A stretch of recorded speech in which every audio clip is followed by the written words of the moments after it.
Today, in part 5 of our series, How God Uses Money to Shape Us, we focus on devotion. So just what is devotion? Love? Loyalty? Willingness to suffer? How does devotion and money affect marriage? How do we become truly devoted to God? Here's Pastor Seth. Devotion. All right, if we talk about devotion, what is devotion? What does it mean to be devoted to someone, or to be devoted to a group of people, or to be devoted to God? And when I think of this, I think of devotion is really made up of sort of three different character qualities. The first one is an easy one. Love, yeah, but loyalty also. Because in any relationship, it starts out well, everything's going along great, roommate, marriage, kids, the new boss at work, the new employee, the new neighbors, but after a while, no matter where you turn, there's misunderstandings, conflict, hurts, all those kinds of things. And at some point, your relationship changes from, I just love being with this person, hanging out with this person, to, I'm going to continue to be in a relationship, a deepen a relationship, even with baggage.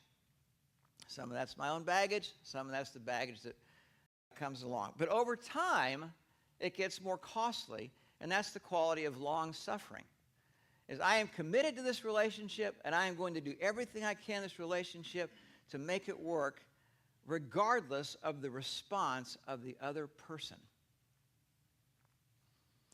That is the quality of devotion. And it's these three things together that God is trying to build into our relationship with Him, our relationship with our spouse, and our relationship with the people, His people, people in church. Now, He does this with more than just those three arenas, but that's what we're going to talk about today. Proverbs 15:17 is a verse similar to the one we looked at last week. Better a meal of vegetables where there is love than a fattened calf with hatred. Now, he said, if you look out, it's very easy to see two pictures.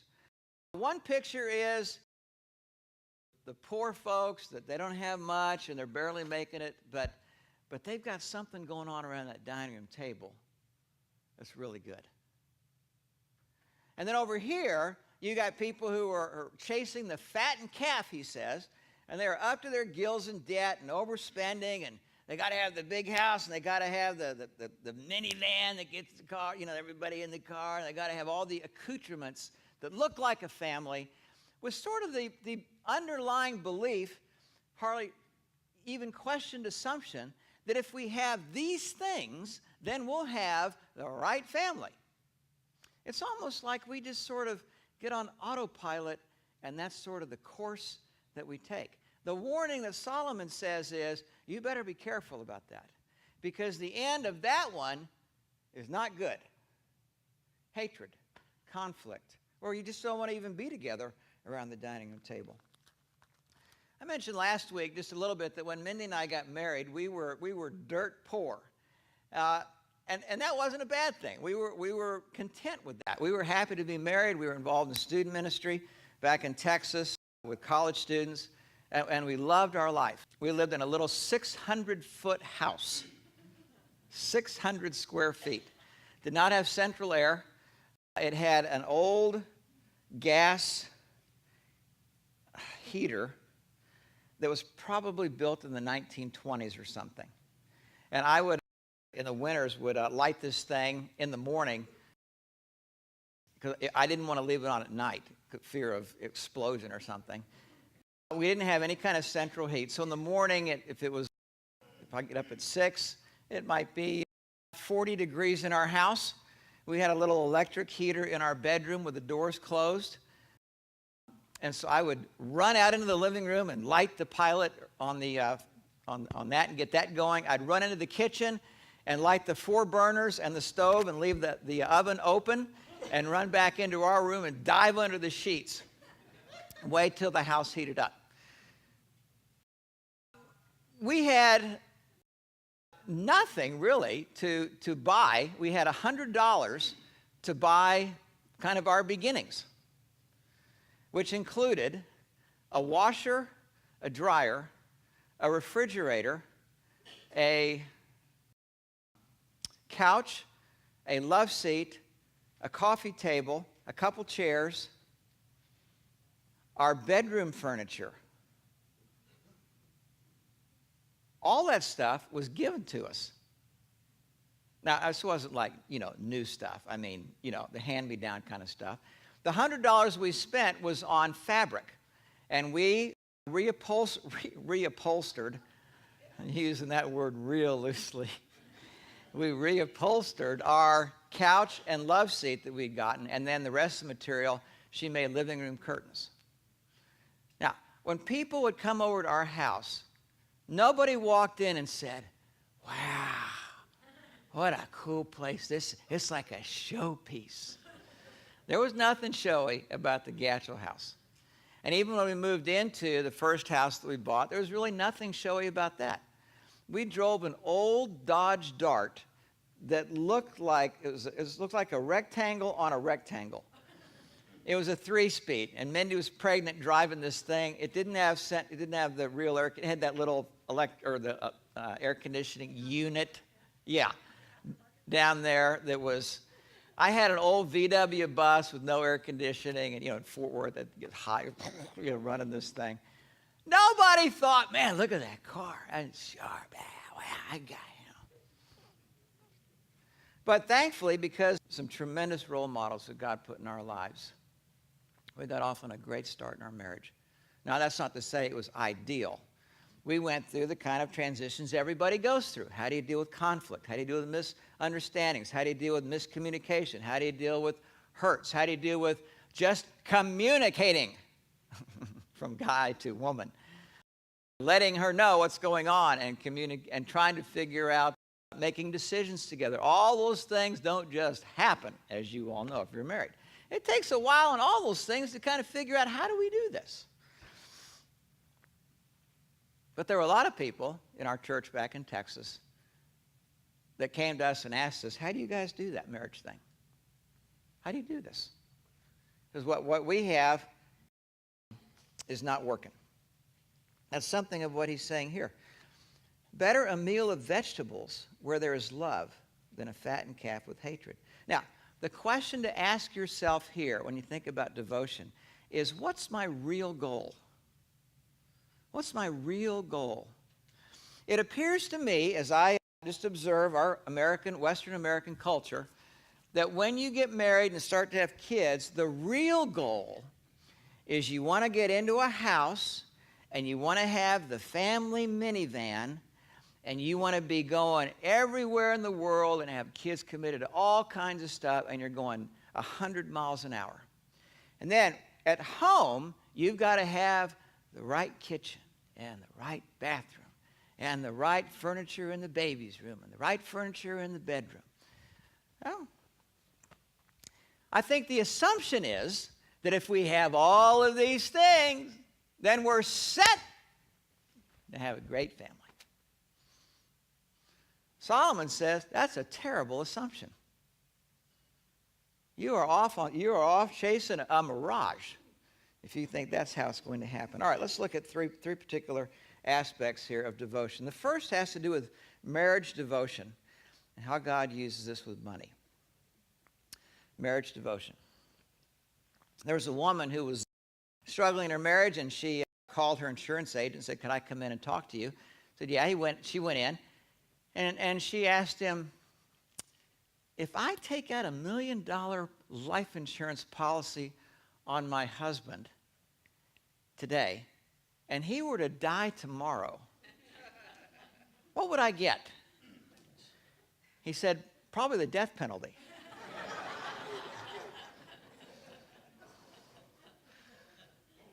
All right, let's look at a few verses on marriage. For this reason, a man will leave his father and mother, be united to his wife, and they'll become one flesh. Now, these are common verses that you probably heard about many times on marriage. But let me just say a couple things about the verbs here. For this reason, a man will leave his father and mother. He's talking about more than it's good to move out and move in somewhere else. Here, what he's talking about is something more along the lines of there's going to be a loyalty shift that needs to happen in your heart. For 18 or 20 years, your loyalty has been to your mom and dad. They're at the top of that totem pole. But now you're getting married, and that loyalty shift in your heart mom and dad need to come down a step, and you need to put your bride or your groom up there on that top step. That's not as easy to do as it sounds. And oftentimes when you're married and you're trying to make decisions, what you're thinking of is, but my mother did it this way, and my father did it this way. It's that kind of thing that he's talking about here. He said, those days are behind you. You are building something new with this person, and this person, you need to relate to them as if they are the highest loyalty person now in your life. And then he says, be united to his wife, and for her to be united to her husband. And the idea here is this is a process.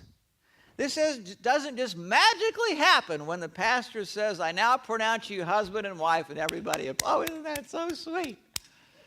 Well, it is sweet, but we got a long way to go to make that be united thing happen. It takes a lot of intentionality, and a lot of work, and a lot of heartache, and sometimes it takes a lot of tears. It takes a lot of humility to become united over a long period of time.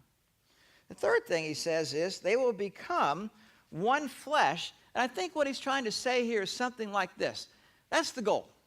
That's the long-term goal, to where someday you look at how we're making decisions and how we're relating to each other, and we say, no, we've sort of become a well-oiled machine here.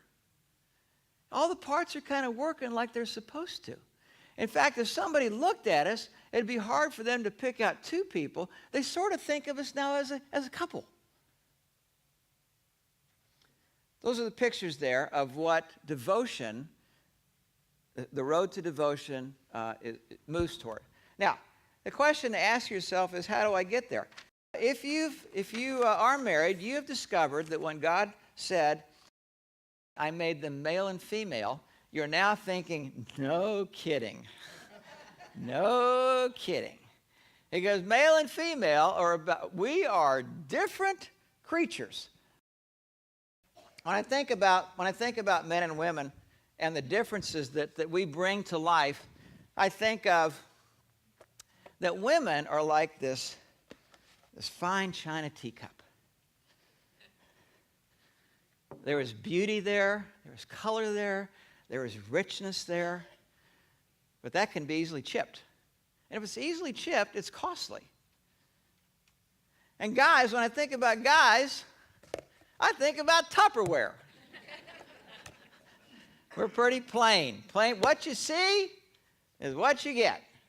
We're not complicated. How does this creature and this creature be united and come to one flesh? All right, Apostle Peter gives us a few ideas. 1 Peter 3:7, husbands, in the same way, be considerate as you live with your wives. Treat them with respect as the weaker partner and as heirs with you of the gracious gift of life. Notice the last part of this verse. So he talks about husbands and some ideas about how we're to relate to our teacup. But at the end of this, he says, so that nothing will hinder your prayers. Now, there are a lot of places in the Bible that are encouraging us to pray. This kind of sticks out like a sore thumb here.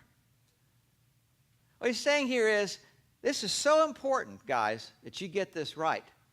That if you just throw up your hands and say, I give up, she's a drama queen, I'll never get it, she's just too hard to love, God's just going to look at you and he's going to reach down into your financial spigot and go, you're not getting away with that. You need to humble yourself and learn what it means to love a teacup. There aren't too many places where you get this kind of warning here. Now, let's try to unpack this verse.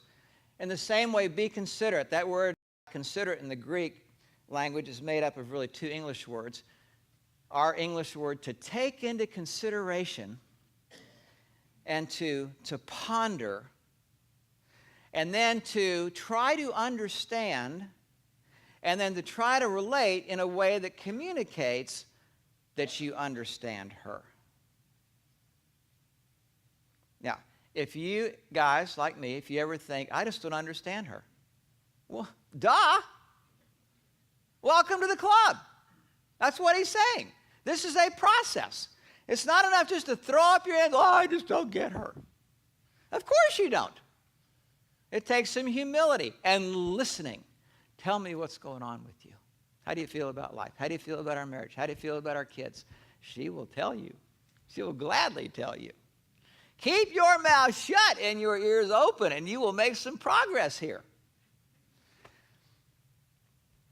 And he says, treat them with respect. It's easy to not treat your wife with respect if you don't understand her. He says, don't do that. That's a mistake. And as the weaker partner, and here he's not saying weaker physically, weaker spiritually, weaker emotionally, and all that stuff. He's just saying, I think, easily chipped. You cannot relate to your wife as if she's Tupperware. I'm not going to relate to Minnie the way I relate to Scott, or the way I relate to Lance, or to Doug, or to Wallace. If I do that, I'm an idiot. If I work with Lance most of the time, Mark's around most of the time, there's 3 Tupperwares upstairs. But when I go home, I'm entering into another world. I have my wife who's a teacup. I have my 27-year-old daughter who's usually sitting here as a camp. She's another teacup. And then I have my son who's I can go talk to occasionally, but he's not all that big a talker, so I don't know. It's kind of a... We're pretty... The two of us together are pretty pathetic. Now, what's interesting to me also about this is that notice Peter in verse 7 says, husbands in the same way. What does he mean? The verses just before this are instructions to the wife. And then he finishes so that nothing will hinder your prayers. My suspicion is that this relates both ways, husbands and wives. If I just throw up my hands and say, I just give up, God can reach down and say, that's not an option. Nope. You just need to humble yourself, get around some folks who are farther down the track, get some lunch with them, get coffee with them. You need a mentor. You need some role models. Be teachable. Be humble. Here's what he says to the ladies. Your beauty should not come from outward adornment, such as braided hair, the wearing of gold jewelry, and fine clothes. Now, he's not saying these are bad things. These are good things. But what he's saying is don't rely only on these things for beauty. Instead, it should be that of your inner self, the unfading beauty of a gentle and quiet spirit, which is of great worth in God's sight. In this way, the holy women of the past who put their hope in God used to make themselves beautiful. Now, he mentions 2 things. Gentle spirit is the first one. Now, he's not talking about something outward. He's talking about there's something going on in the heart of this woman as she relates to her Tupperware. Why is a gentle spirit needed? Gentle spirit needed. Well, ladies, you probably have understood that Tupperware, it's very easy for us Tupperware folks to feel like a failure or to feel a sense of futility about our life or frustration. No matter what I do, it doesn't seem to be good enough. Not good enough at work, not good enough in our checkbook, not good enough at home, not good enough with the kids, apparently not good enough with the wife, apparently not good enough with my health. It's easy for a guy. Now, he's probably not going to tell you this because he's Tupperware. But Genesis 3 tells you those things are mulling around in the male heart. Frustration, futility, sense of failure. If you relate to him as if he should be on top of the world, you're likely to be ungentle with him and come across as sandpaper does. And many men feel like we are just being sandpapered to death by our wife. Yes, you watched the kids so I could get away, but the house was a wreck. Yes, you washed the dishes, but when you took the dishes out of the dishwasher, you took the ones out of the top rack first and spilled some water on the bottom ones. Well, yes, you did clean the sheets, but you didn't get them completely dry, and I had to redo the whole thing all over again.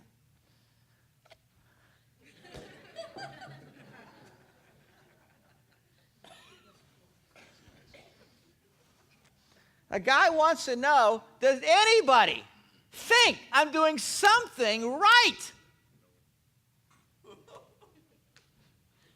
He hopes, ladies, it'll be you. Now, I will say, ladies, that sometimes trying to find something he does right is a challenge. Granted. And if that's where you are, then what you are looking for is effort. Something he tried to do for you, or he tried to do for the kids. And then you want to cheer that on. The second one, he says, is a quiet spirit. Quiet, again, is spirit, not quiet in terms of outward extrovert or introvert. I'm married to an extreme extrovert, which I love. I'm happy that she's an extrovert. I wouldn't consider her quiet. I don't want her to be quiet. It's boring if she was like me at our house.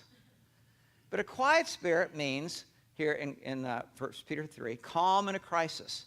In other words, when he's just not doing what he ought to be doing, and he knows he shouldn't be doing that, and I know he shouldn't, there's something going on in you that says, is going to God and saying, God, I wish my husband was different, but he's not, and I am looking to you for my deepest needs to be met, and that I want to come alongside him in how I relate to my Tupperware in a way that's reflective of, this ship is not going to sink.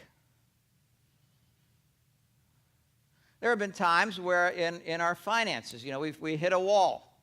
And I'm sitting there going, oh no, what are we going to do? How in the world are we going to get out of this? And that failure, frustration thing is starting to creep up and start to strangle me. And then you'll come over and she'll ask me about what's going on. And she just looks up and she'll kind of put her arm under my arm and kind of look up and she'll go, Seth, you and God will figure that out. And there's something inside of me that is strengthened. There's something that says, maybe I can handle this. Maybe I'm not the failure it's easy for me to think I am in this realm of finances. That's what Peter says is not just a quiet spirit, but is one of the two places where beauty is seen. Beauty has the effect of drawing Tupperware to teacups. Gentle spirit, quiet spirit. Now, those are hard things to do. They take a lot of humility. It doesn't just happen. You just heard a message on this. But at least these are the tools, Peter says, moving in that direction. Trying to build that kind of in our life, and if we just throw up our hands and say, no, you can expect God to reach down on the financial spigot of your bank account, work, savings, bring this thing to a trickle. Second area of devotion we're going to look at is devotion to God's people. Romans 12 says, be devoted to one another in brotherly love, honor one another above yourselves. Be devoted to one another. Think about that. He might as well have been talking to us. Be devoted to one another. How does that change how we think about each other? How we relate to each other? Are we just passing ships in the night? Enjoying our coffee together? Or is there something more, something richer that God's trying to do in us? Acts 2, the early church said they devoted themselves to the apostles' teaching and to the fellowship, to the breaking of bread, and to the prayers. They devoted themselves first to the apostles' teaching. It seems to me when I hear people that are almost anywhere, is they talk about church, and it's very easy to talk about the music, and it's talk about the preaching and teaching and children's program and youth program, the people, and what are the values and things. One of the shows that Mindy watches every once in a while is this, what's that wedding, the 4 weddings that they compare each other and they go to? Do you remember the name of that show? Somebody remember what show I'm talking about? There's 4 young gals, they're all doing a wedding. They go and they compare the the place and the dress and the food and all this stuff. And they do these points, for each other. And whoever gets the most points gets a week in Hawaii or something like that. I'm thinking, it's a reality show. I'm thinking they're going to do one for pastors. We're going to go to 4 different churches. We're going to sit there. We're going to critique. Was he personal? Was he thoughtful? Was he talking about the Bible? Did he give us some good insight into this? Was he funny? Did he have some good stories? Did he drive home his points? Now, those are probably good questions to ask occasionally. But that's really more like icing on a cake. Here, they devoted themselves to the apostles' teaching. They weren't really thinking about how to critique this. What they were thinking is, what is God trying to speak to me about as I'm sitting here listening to somebody teach from the Word? And to be devoted to that. They were devoted to the fellowship, to one another, to the breaking of bread and the prayers. Verse 44, all the believers were together, had everything in common, selling their possessions and goods they gave to anyone as he had need. That's an astounding statement about the early church. It tells you something about their level of devotion to the people. They were devoted more to the people than just, we need to upgrade our kitchen. Devotion. The last one let's talk about is devotion to God. 2 Corinthians 11, I'm afraid that just as Eve was deceived by the serpent's cunning, your minds may somehow be led astray from a sincere and pure devotion to Christ. This is more than, I believe in Jesus. Oh yeah, I've been a Christian a long time. This is the way he's trying to build in us, a sincere and pure devotion. Luke 16, no one can serve two masters. Either he will be devoted to the one and hate the other, or hate the one, be devoted to the other. You cannot serve God and money. We've looked at this in our series. Devotion. Ezekiel gives us another picture. My people come to you as people come. They sit before you as my people. They hear what you have to say, but they will not do it. For with their lips they show much love, but their heart is set on their own gain. In other words, the people were willing to give the appearance of devotion, to even do things that looked like devotion, but that's not where their hearts were. Now, from our series, you can tell, if you were God and you saw that, what would you do? You would reach down as one of your tools on the spigot and say, no. Trying to do something deeper in your life and a relationship with me. There's a great story of this, and we're going to finish our series with this story from the little book of Haggai. At the end of the Old Testament, the people of God had never really gotten it right, and they had rebelled and gone about as far away from God as they could. And God, despite all the warnings of the prophets, finally allowed the Babylonians to come in to overrun Jerusalem and all the lands around it. They decimated the city walls around Jerusalem. They decimated the temple. They decimated the homes. There was not one stone left on another, was the history. And they took about 90% of the people off into Babylon, into exile for about 70 years. Now you'd think that group of people that went off would finally get it. What are we doing in Babylon? Why are we here? And tell the story to their children, and then to their grandchildren, and their children would tell it to their children and their grandchildren. So that 70 years later, whoa, if we ever get to go back, let's not forget this lesson. They go back to Jerusalem. Haggai 1, verse 2, the Lord says, these people say, the time has not yet come for the Lord's house to be built. We've got other things to do, other priorities, other things that need to be done. Verse 4, is it a time, God asks a rhetorical question, is it a time for you yourselves to be living in your paneled houses while this house remains a ruin? Now, what he says is, as God looks down on Jerusalem, what he sees is the people have gone back to Jerusalem. They've gone into their fields. They've got the fields planted again. And they have rebuilt their homes. These are good, all good things. But then at that point, when the homes are rebuilt, then it was time to upgrade. We've got things we need to upgrade. He had to put some paneling in this thing. While he says, while my house remains a ruin, which was rubble. Now, the images would be something like this. That's what God looked at. You know, that would be sort of like our version of this today. That's what God looked at. At the same time, he was looking at Jerusalem, he saw this. Now, that's not a picture of Jerusalem. That's a picture of Masada.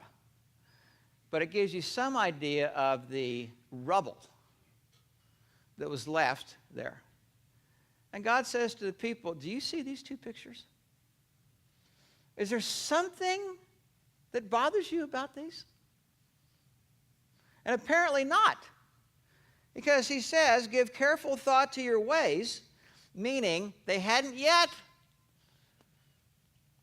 And then he says, and these are just some amazing verses to me. What he says to them is, I've already reached down into your lives, and you still haven't even seen it, and I'm turning the spigot lower.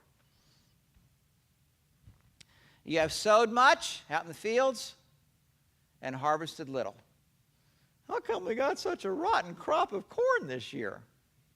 Oh, it must have been the weather. You've sown much and harvested little. You eat, but never have enough. We have to go to Ralph's again? I thought we just went on Monday. You drink, but never have your fill. You clothe yourselves, but no one is warm.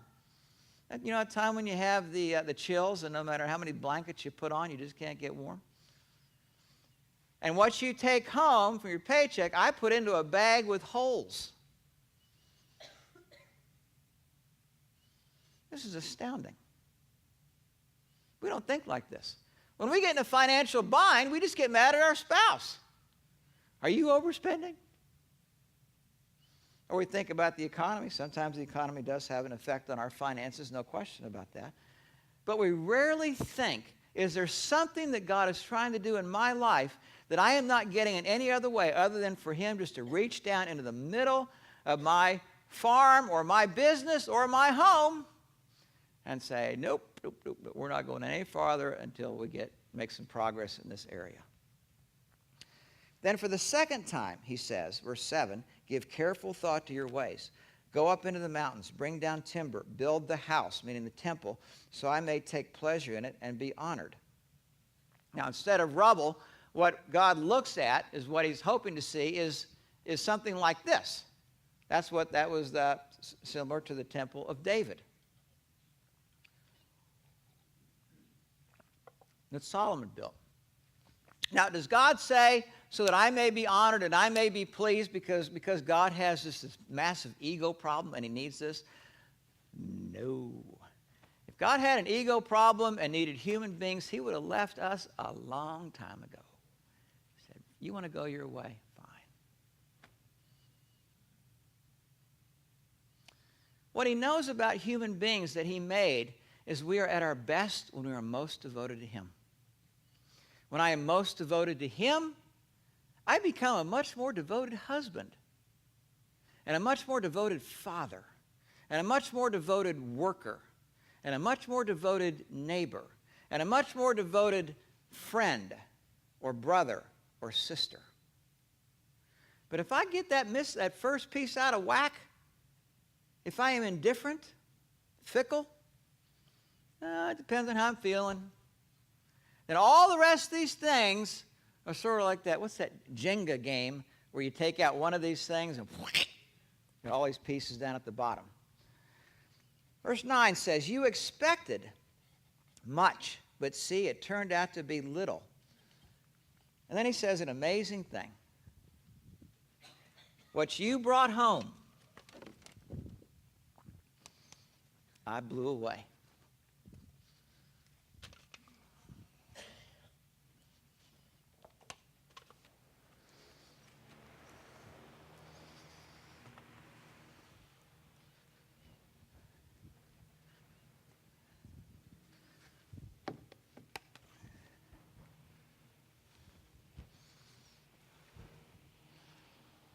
What happened to our checkbook?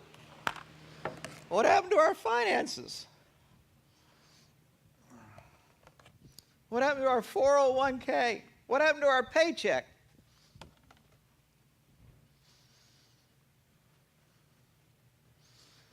I work hard, I bring home a lot.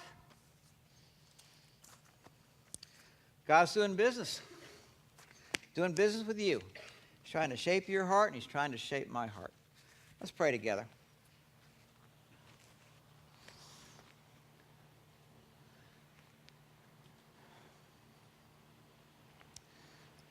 Father, we thank You for the Bible. It gives us the ability to be able to see life from Your point of view and to see ourselves from Your point of view. It gives us the ability to look into our human heart and to see what needs to change. It also gives us the ability to look into the human heart and see what You're trying to build.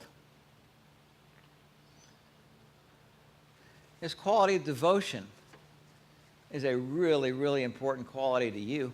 It may not be all that important to us, but it's certainly important to You that we become a devoted people. And wherever we are as we finish this series, I guess if nothing else, we'll humble ourselves before God. Say, God, I think I may have been complaining about money and wondering about You and why You aren't providing more, and when maybe You're trying to speak to us, trying to build something in us. Help us to be wise as we look at life and You and ourselves and in how we think about money.